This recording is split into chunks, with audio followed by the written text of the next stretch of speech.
Tövəndə diqqətinglar, Fransiyalik dаңlıq yazğıcı Balzacның Yevgeniy Grandi namlıq əsərdə bolsun.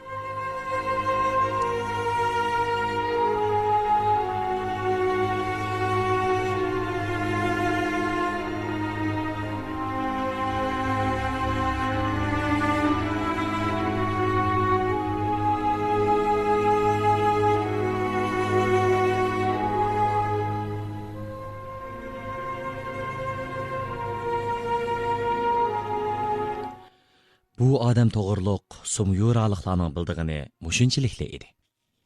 Shahardagi aholilarning ichida uning uyiga kirishga salohiyati to'shadiganlar faqat 6 kishi bo'lib, oldingi 3 kishining ichida eng muhimi Kiryoshoning yeznisi edi. Bu yosh yigit Sumyuradagi sud mahkamasining boshlig'i bo'lgandan keyin Kiryosho degan familiyasiga yana Bonfon degan ismni qetib olgan edi. Va Bonfon degan ism bilan nom chiqarishga bor kuchi bilan tirishadi. Keydi Bonfon uning imzoliq ismi bo'lib qoldi. Navoda o'zini so'ramagan biror advokat uning koni ismi bilan Kiryosho apandi deb chaqirib qo'ygan bo'lsa, jazmanki u sudda o'zining o'ylamay so'zlab qo'yganligi uchun pushaymon yeydi.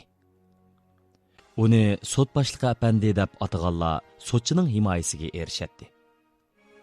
U o'zini De Bonfon apandi degichi xushamatchilarga chiroyini ichib, ulardan tabassumini aymaydi.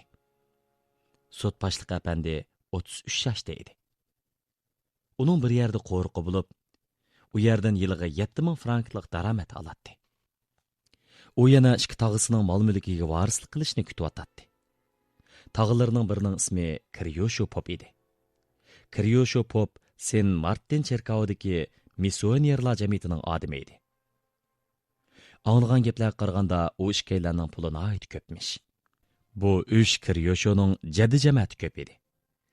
Shaharning o'zida 10-20 oilalik tuqqanlari bor bo'lib, ular xuddi ilgari o'tgan Florensiyadagi medjilarga o'xshash yemirilmas qo'rg'on edi.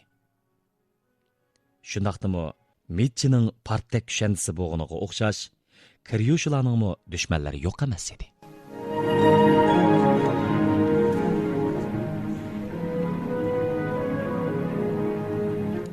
De Grassin xonimning 23 yoshlardagi Adolfa ismli bir o'g'li bor edi.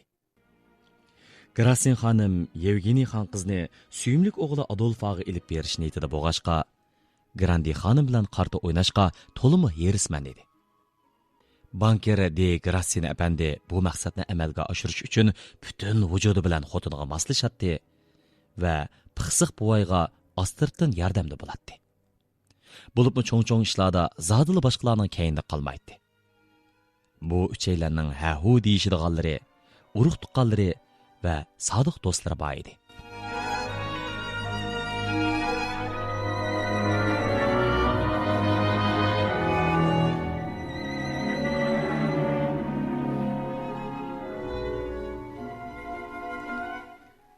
Kiryosholar tarafda Pop ularning aqldorlari edi. Guvohchi qeyrindishi yar yurak bo'lib turg'ashqa, u Grandining mol-mulkiga jiyanini varislik qildirish uchun Grassin xonim bilan har qanday so'rinda raqobatlashalaydi. Kiryosho bilan De Grassinlarning Yevgeniyni talishib qilayotgan kurashlarga Sumyuradagi cho'ng-kichik oilalar to'limi qiziqadi. Yevgeniy xon qiz kelgusida kimga yatiq bo'la? Sud boshlig'i apandigimi yoki Adolfa De Grassingami? Bu savolga ba'zi kishilar har ikkisiga emas deb javob berishadi. Ularning deyishicha, qeyri to'ngchining tamasi cho'ng bo'lib, parlament a'zosini o'ziga kuy o'g'il qilgudek. Demisimi, 300 ming franklik to'yliq molni ko'yganda kim uning o'tmishi, hoziri va kelgusi bilan hisoblashib o'ltirsin? Ba'zi odamlar De Grassinlar esilzodlar avlodidan. Dunyo sijiq. Adolfami kelishgan yigit. Bundaq kishilarga qudi tushish, peqir oilada cho'ng bo'lgan, ilgari palta, iskini bilan naplashganligini Sumyuradagi hamma odam biladigan, uning ustiga inqilobiy partiyaga qatnashgan odam uchun rozi bo'lsa bo'ladigan ish. Uning unumaydiganga u ya papining o'g'lini tepib qo'yganmidi, deyishadi. Lekin ko'pni ko'rgan qayerlar bo'lsa, ularni Keydi Boffin apandi Grandining uyiga ixtiyoriy kirib chiqalaydi. uning raqiblari bo'lsa yakshanba kunidan boshqa kunlarda qarshi ilinmaydi deb ogohlantiradi. Shundaqdimi ba'zilar De Grassen xonim Grandi apandining uyidagi xonimlar bilan Kriyoshlarga qaraganda ko'p yaqin. Vaqt uzargan seri Grassen xonim ularni ayvashga keltirib, ko'zlagan muddasiga cho'qim yetalaydi deb qarashadi. Lekin yana ba'zilar Kiryosho Pop og'izda gapi bor odam. Gapga kelganda uningga yetadiğini yo'q. Yevgeniyni talishda Grassen xonim bilan tang tura oladi deyishadi. Şoňa Sumyuradagi bir danışman ularning kuchi tang kelib qoldi. Har ikki taraf qo'liq shumliqda bir-biridan qilishmaydi degan edi.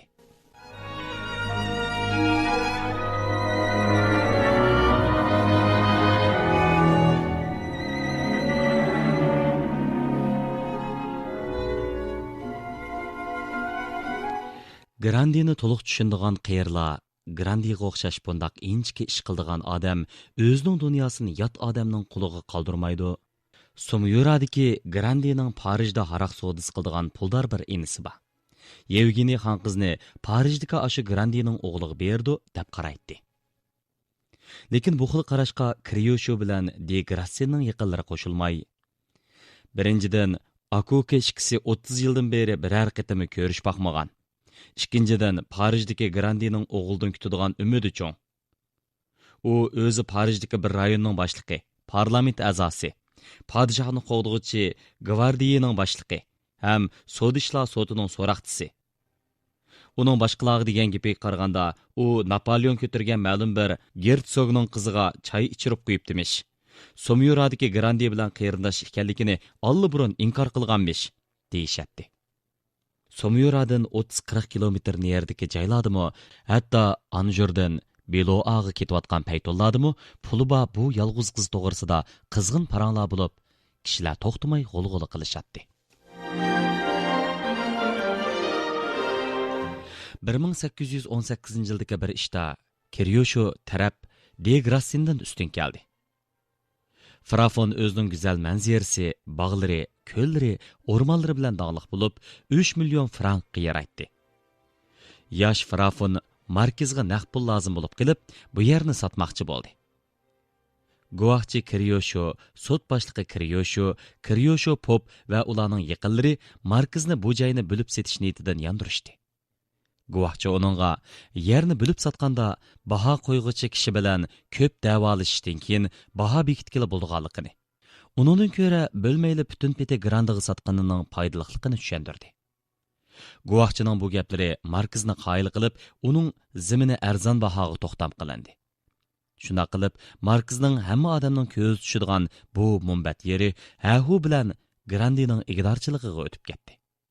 Grandi Sumyuraliklarning o'ylamgan yerdan chiqib, naqd pul to'ligicha yer bahosini asli bahosidan yana azroq kamaytirdi.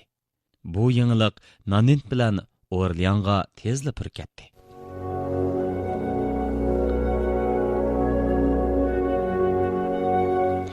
Grandi apandi yezsiq qaytgan bir harvoga tushib, bog'varalarini ko'zdan kechirgili badi. Va bu yerdagi zaminga xo'jayinlik sufati bilan bir qo'r ko'z selib chiqib, ondan shahriga qaytdi.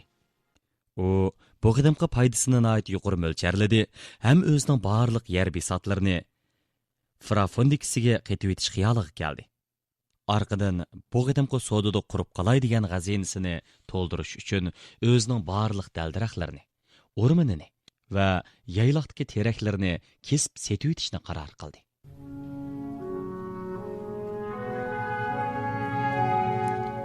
Grandi apandining turar joyini nima uchun saroy deb ataganligimizni endi tushungansizlar.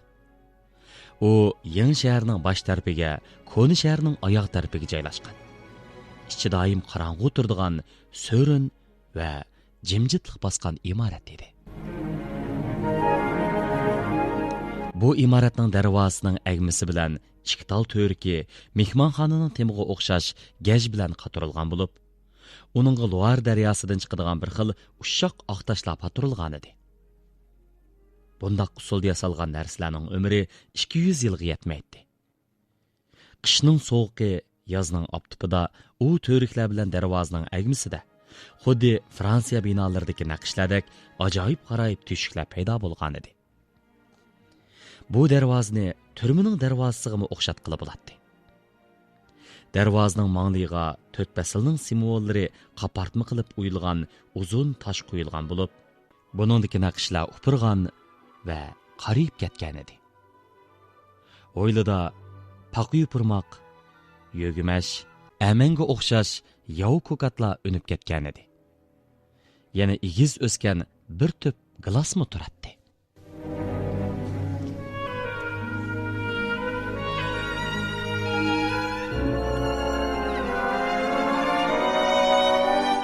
Sir ko'rmiginiga uzun bo'lgan do'p yog'chidan yasalgan qo'ng'irang darvozaning hammali yeri optop yomg'ir yeshillarda yerilib ketgan edi.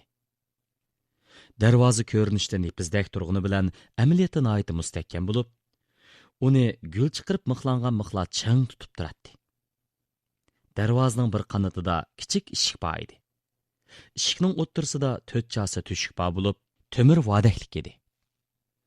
Vodakning zich qo'yilgan temirlari datlashib, qizil rangga kirib qolgan edi. To'shikning ustida halqa, halqaning ustida darvoza qoqadigan temir bolqidan bir isiqlik turadi. Bolqining bosh tarafi g'alati shakldagi yo'g'on bir maqqa to'g'rilib turadi. Eshik qoqqanda bolqa shuningga uriladi. Bolqa qirliq, uzun bo'lib, qadimiy bolqalarga yoki to'm sizilgan undash belgisiga o'xshab ketadi. Asarati qushunasdan birər kelib onunğa sinchilab qaraydigan bo'lsa, bu bolqiga qiziqcha artistning surati o'yilganligini bilib olaydi. Lekin hozir u yillarning o'tishi bilan siliqlanib ketgan edi.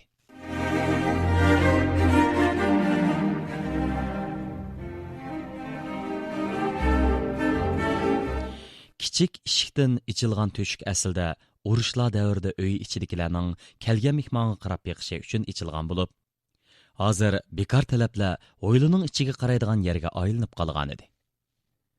U yerdan ichkariga qarsangiz, ichi qorong'u kelgan bir cho'ng agmini ko'rasiz. Agmining osti 7-8 bosqichli palampay bo'lib, boqqa shu yer bilan kirgili bo'ladi. Bog'ning qalin tomlari suv chechib qo'ygandeklar doim zay ko'rinadi.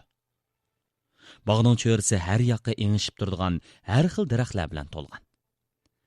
Bog' bu ko'rinishlar bilan g'alati manzirlik ko'rinadi.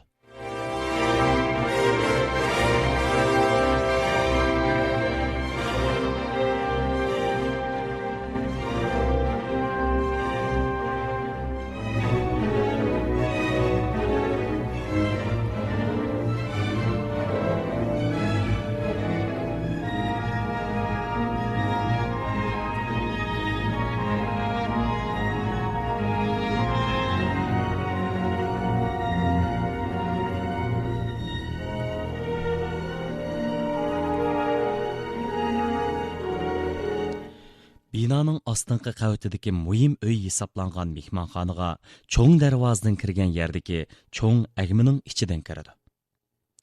Anju, Turin, Berriga o'xshash kichik shaharlarda undaq mehmonxonalarning muhimligini sirtin kelgan odamlar ancha tushunmaydi. U koridor, mehmonxona, kutubxona, to'r uy, tamoqxona o'rnidami xizmat qiladi. U kundalik turmushning markazi ham butun oiladagilarning yetib qopadigan hujurasi. Satrash yilda 2 qatim kelib, mush mehmonxonada Grandi apandining chechini yasaydi. O'rtaqchi, missioner, hokim, tugmanchi qatorliqlar kelgandimi, Grandi ularni mush uyda qabul qiladi. Mehmonxonaning osti taxtay, derisi ko'chaga qaraydi. O'ylarni ayirib turadigan kulrang pasil tam qadimiy shaklda gul uyilgan taxtaydan yasalgan. Ustidagi to'g'rilimning beshi sirtqa chiqib turdi. Umu kulrangda bo'yalgan. Lim yog'ochlarning oraliqidagi taxtaylar oq rangda bo'yalgan. Lekin hozir vaqtning uzirishi bilan sarg'ayib ketgan edi.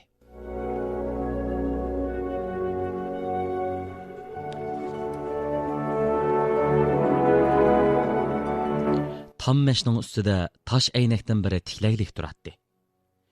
Aynakning ichki yon tarpi yanto bo'lib, shu yanto'liqdan aynakning qanchalik qilinliq ekanligini bilgili bo'ladi.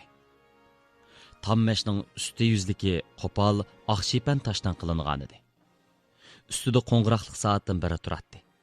soatning sirti qo'lili qipidan naqsh chiqarilib yasalgan. Soatning ishkinida mis shamdan bor edi.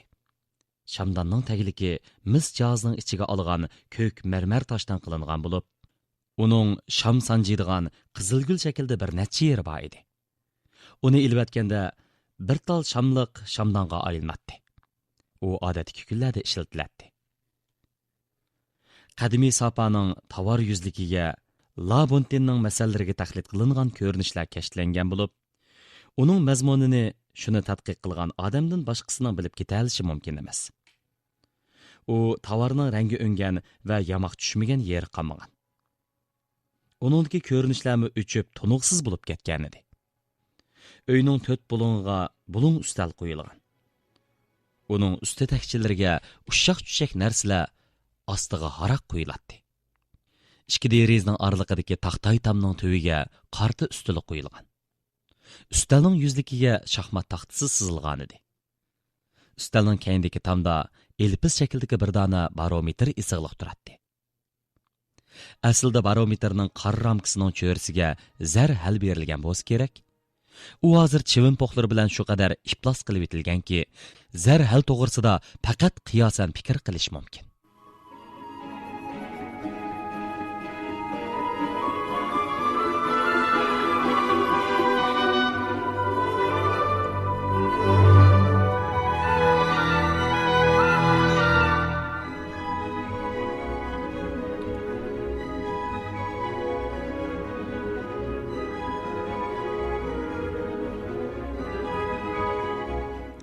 Tammashning qarshisidagi tamda ikki kishining surati ko'zga tashlanib turadi. Anlagan gaplardan qaraganda ularning biri Grandi xonimning qaynotasi Dila Berteller buvoy edi. Uning o'rtasida Fransuz gvardiya leytenantning kiyimi bor edi. Yana biri Godner xonim edi. Derizning pardalari torri tovarlardan bo'lib, ikki tarafda ikki to'pchisi bor yiptak lentalar bilan esib qo'yilgan edi. Hashamatdan derak beradigan bundaq esil buyum Grandi oilasining turmush odatiga zodil mos kelmaydi.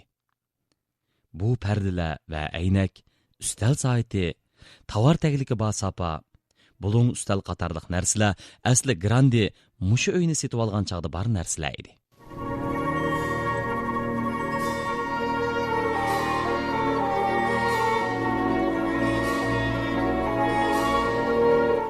Ishkining yinidagi derizdan tuviga paxaldan to'qilgan tagligi bor bir o'rindiq qo'yilgan edi. Grandi xonim mushu o'rindiqda ko'chadagi o'tgan kechgalarni ko'rib o'ltiradi. Uningdan boshqa glas yog'ichidan qilingan, siri uchib ketgan bir kichik yumloq ustal bor bo'lib, u egizrak bo'g'ashqa derizning yerimiga chiqiladi. Uning yinida Grandi xon qizning kichik o'rindiqi turadi. 15 yildan beri 4-oydan boshlab 11-oygacha ona bola ikkisi vaqtini mush yerda o'ltirib o'tkazishadi. Ularning qo'llari ishdan to'xtamaydi. 11-oyning 1-kuni bo'lganda ondan tammashning tuviga yetkilib, qishni shu yerda o'ltirib chiqarishadi. Grandi faqat shu kunila tammashga o't qalashga ruxsat qiladi. 3-oyning 31-kuniga kelganda o't o'chiriladi. O't yiqishdan ilgari yoki o't o'chirilgandan keyin mayli qanchalik sovuq bo'lsin, bu qoidada o'zgarish bo'lmaydi. 4-oy bilan 10-oyning sovuq bo'lgan kunlarda yo'g'on put Nanita bir amal bilan oshxonadan azroq o'tin chiqib, ona bola ikkisining isinishlari uchun otash tong'a cho'g' silib beradi.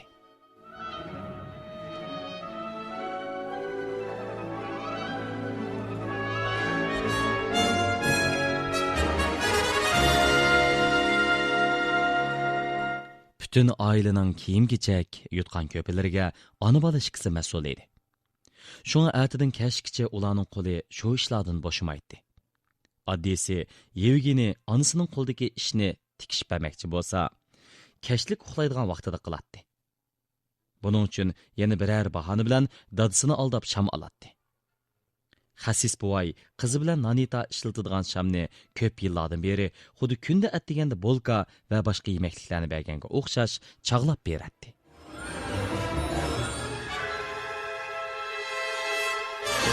Uning bu xildagi zolimligiga balkim yolg'iz Nanita chidishi mumkin. Sumyuraliklarning ularning bu xizmatkorlarga to'lma havas keladi.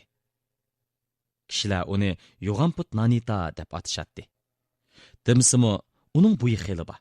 Putimi yetkudek yo'g'on edi. Uning Grandining uyda turayotganiga 35 yil bo'ldi. Uning yillik ish haqi aran 60 frank bo'lsa-mu, kishilar uni shahar bo'yicha puli eng ko'p malay hisoblaydi. U bir yilda 60 frankdan ish haqi elib, 35 yildan beri xeli nurg'un pul jiqqan edi.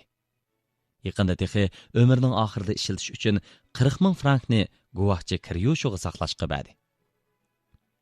Uning ustiga to'planayotgan pullarning soni kishini rostila hayron qoldiradi.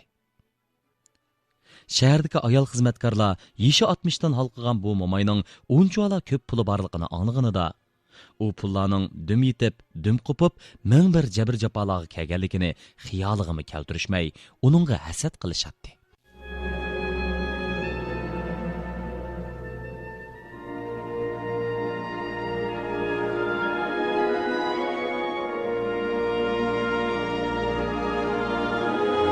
Bechara Nanitani 22 yoshga kirguncha hech kim o'z yiniga tortmadi. Uning chiroyi kishining qo'rqisi kelgudek darajada sat edi. Bundoq desak, sal ortiqmi ketar.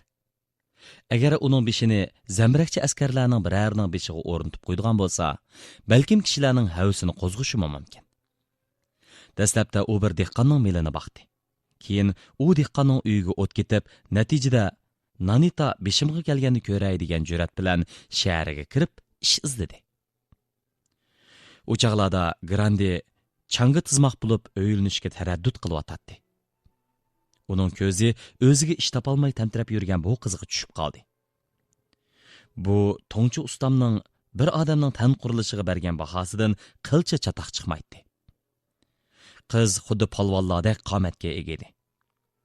Uning turqi xuddi 60 yillik armidon darxiga o'xshaydi.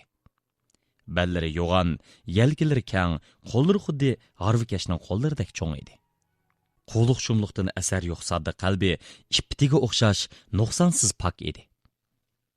Bundoq bir qizdan qanchalik foyda undirgili bo'lganligini Grandi inchki hisoblab chiqdi. Uning kuch g'ayrat jig'ib turgan yuzlaridagi sapkullar, terisining qorliqlari, belaklaridagi pul tuyib turgan tomirlar, ustidagi jul-jul kiyimlar Grandini qilcha saskandirmadi. U bu bechara qizga ustiga kiyim, putiga oyoq, yotadiganga o'rin va yallab ishlatganiga haq berdi. Ortiqcha zulm solmadi, dafsanda qilmadi.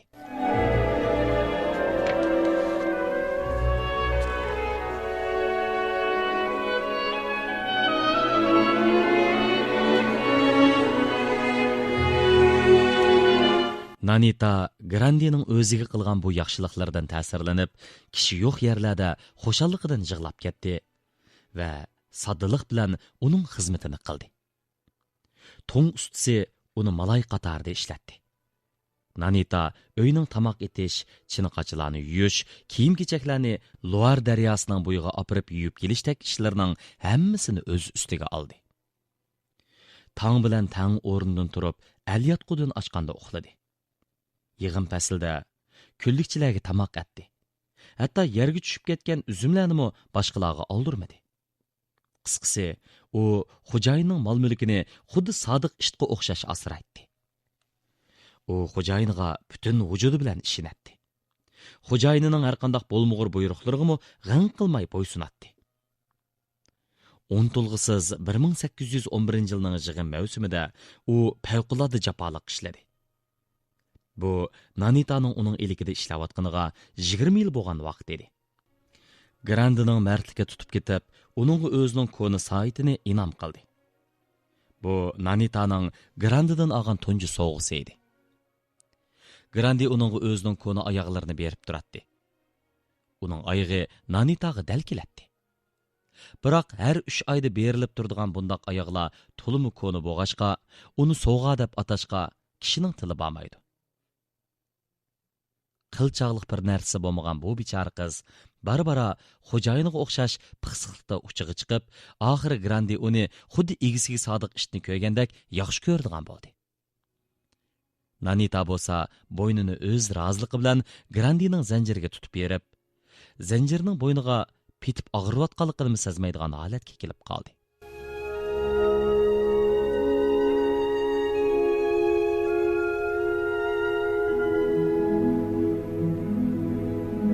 Grandi bolkini ularga chaqlab berayotganda ortiqcha pixsiqlik qilib ketsimi, Nanita uni qilcha ayib ko'maydi. Bu uydagilar yemak-ichmakni chinab yeb yuribmi, og'irib tortib qolmag'achqa, Nanita buni shu chakning yaxshiligidan deb bilib, uni nihoyat rozimanlik bilan qabul ko'radi. Uning ustiga u bu oiladagilar bilan bir tan, bir jon bo'lib ketgan edi. Grandi kulsa, u kuladi. Grandi qayg'ursa, muzlasa, sinsa, ishlasa, u qayg'uradi, muzlaydi, sinatdi, ishlaydi. Ayrımlılığı yo'q bundoq barobarlik uning uchun aytganda shirin tasalli bo'lmay nima? U mevilik daraxtlarning ostida o'ltirib, o'rik, shaptul, chilanga o'xshash narsalarni yesa, Grandi uni faqatla jimlamaydi. Ba'zi yillari mevalar o'xshab, shox-shexini ko'tarolmay qolgan chog'larda o'rtoqchilar cho'shqilarni meva bilan boqadi. Bundoq vaqtlarda Grandi Nanitaga "Yegin Nanita, to'yg'ichi yegin" deb qo'yadi.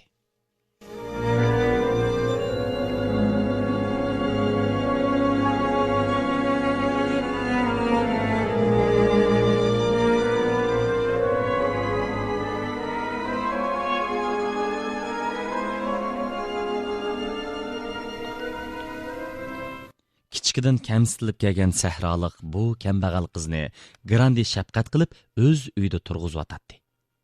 Şoň Grandi buwayning tushunib bo'lmaydigan kulgisini ko'rishmi Nanita uchun cho'ng baxt edi. Nanitaning pak yurki oddiy qalsiga faqat birli hissiyot va birli o'y fikrdan boshqa hech qanday narsa sig'maydi.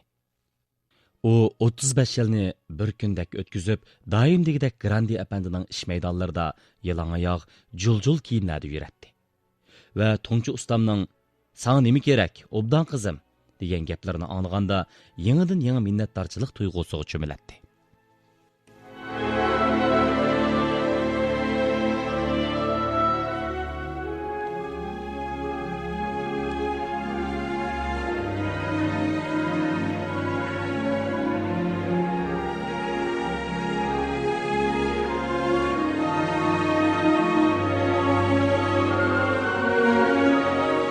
Ba'zida Grandi bu bechoraning biror eg'iz bo'lsa-mu, shirin gap anglab boqmaganligini, ayollar ega bo'lishga tegishlik bo'lgan yolqinlik qizg'in muhabbatning nima ekanligini bilmaydiganligini o'ylab, uni pok ayol bo'lib chiqadi deb biladi.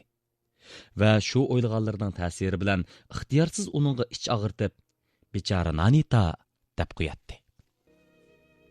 Grandining bu gapini anglaganda qeri xizmatkor uningga tasvirlab bergusiz yiqimliq nazar bilan qaraydi. Og'izning uchida aytilgan bu yestashlik gaplar ular o'rtasidagi do'stlikni bog'lab turadigan zanjirga aylanib, har qitim shu gap bo'linganda bu zanjirning halqasi birdan ko'payib boradi. Grandining qeri qizni hayajonga solgan bu ich og'irtishlardan nemishqidir ozroq vahima purab turadi. Dunyo xo'rlarga xos bundoq qattiq ich og'irtishlar qeri to'ngchi uchun aytganda o'z ko'nglidagi barliq shodliqlarining namoyandisi. Nanita uchun aytganda o'ziga kelayotgan barliq baxt saodatning shig'indisi edi. Bechora Nanita degan bu gapni kim aytolmaydi?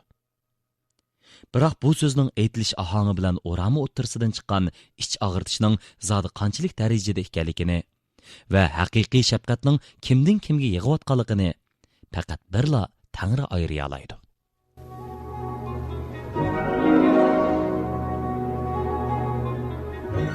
Somyoradagi xili ko'p oilalar o'z xizmatkorlariga yomon emas muomalada bo'ladi. Shundaqdimi u xizmatkorlar xo'jayinlardan rozi emas. Shunga ularning ichida Nanita hozir ularga jinini silib beryotidi. Grandlar Nanitaga shunchalik qilib ketgidek nima qilib bergan degan gap tarqilib yuradi.